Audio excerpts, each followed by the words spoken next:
It's going to be a bumper summer of sport, with the World Cup, Wimbledon, the Tour de France and the Commonwealth Games all taking place over the next couple of months.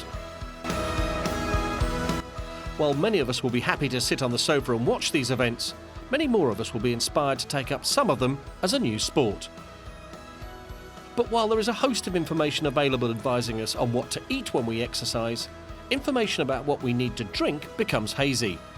Well, as soon as you start to do some exercise, you're likely to begin to sweat. Even if you're not sweating noticeably, you're beginning to increase the amount of heat you need to lose. That'll cause some sweating, you'll increase the water loss, and therefore you need to drink more than you would do if you weren't doing any exercise.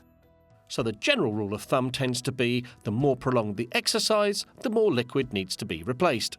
The rowers in a boat race, for example, the whole thing's over in 20 minutes, so you clearly don't need to drink anything during the race.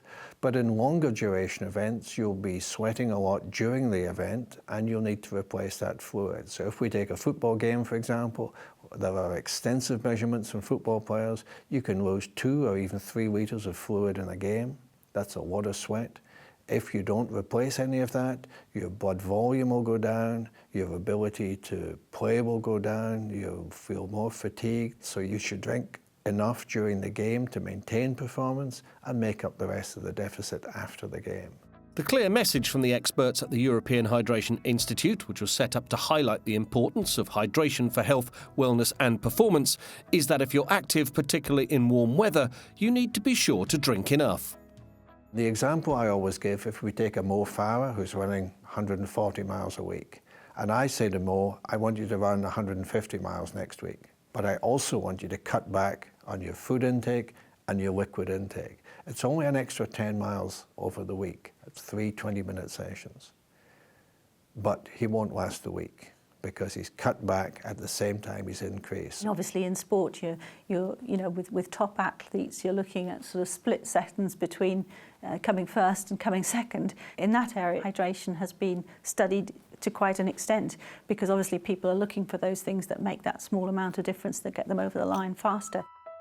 The EHI advice comes as it tries to highlight the importance of drinking the right amount of fluids. It says that a common misconception is that we should be drinking 8 glasses of plain water each day. 8 glasses of water is an easy message, but it's also a communication failure.